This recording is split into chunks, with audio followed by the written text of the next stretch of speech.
Assalomu alaykum aziz muxlis. Mana yana ko'rishib turganimizdan xursandman juda ham. Demak, bugungi darsimiz sizga yana bir qulaylik shuki, mana biz agarda bilsangiz ko'plab internetda ma'lumotlar istaymiz o'zbek tilida, lekin o'zbek tilida topa olmaymiz. Buning uchun albatta biz qiyinchilikka duch kelamiz. Demak, endi nima demoqchiman? O'rgatmoqchi bo'lgan narsam shuki, topgan ma'lumotingizni masalan rus tilida toping, izlang. Masalan, Google ga yozayotganingizda zrение glazada, zrение glazani, hop mana Google sahifasi ko'plab ma'lumotlarni topib berdi. Demak, упражнение для улучшения и восстановления хорошего зрения. Bosamiz.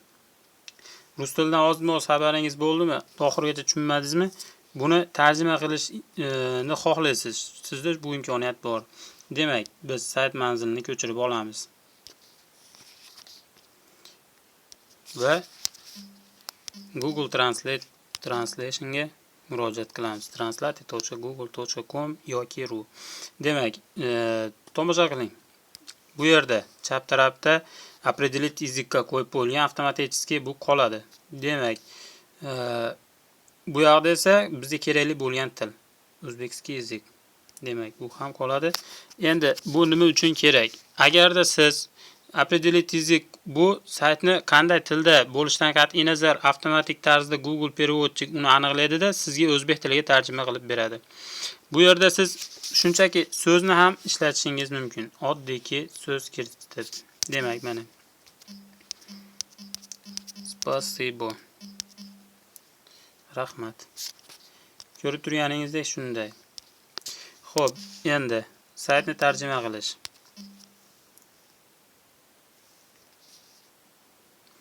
Bu xizmatni hozirda juda ko'pchilik biladi, ko'plab insonlar, lekin men asosan buni bilmagan insonlar uchun chiqardim.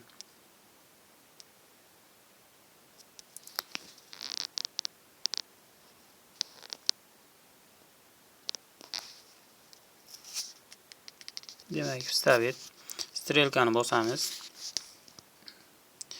Ko'rib turganingizdek sayt avtomatik tarzda перевод qilib o'sha sayt sahifasiga o'tkazib berdi. Demak, mana xuddi o'sha sahifa, rus tilidagi sahifa yana o'zbek tilida. Bu yerda e'tiboringizni qaratib o'tamiz bitta narsaga. Ko'rish qobiliyatini yaxshilash mashqlar majmui oldida isinish. Bu narsa nima bu narsa? Bu narsa shuki, ayrim joylarda masalan noto'g'ri tarjima qilib qo'yish mumkin. Nimaga? So'zma-so'z tarjima qilib qo'yish mumkin. O'zbek tilini bilasiz, grammatik jihatdan nihoyatda mukammal tuzilgan va tuzumga ega shunday. Demak, buning uchun albatta bir xafa bo'lmaysiz yoki boshqa bo'lmaysiz. Bu faqat siz uchun nima deydi? O'zingizga bo'lgan xulosani to'g'ri qabul qila olishingizda bir ozgina yordam, turtki bo'ladi xolos. Demak, endi buni boshqa tilda ham shu holatni o'zgartirsa bo'ladimi? Albatta bo'ladi. Mana bu o'zbekskiy язык, o'zbekskiyni tanlaymizda xohlagan tilimizni bosamiz va yana o'sha tilga o'girib beriladi sayt shu holatida. Demak, yana bir narsani eslatib o'taman. Bu holatdagi demak, bu qanday saytlarni tarjima qila olmaydi degan savol bor. Demak, hurmatli muxlis, e'tiboringizni yana bir narsaga qaratib o'taman. Mana bu sayt. hostregger.ru. Oy.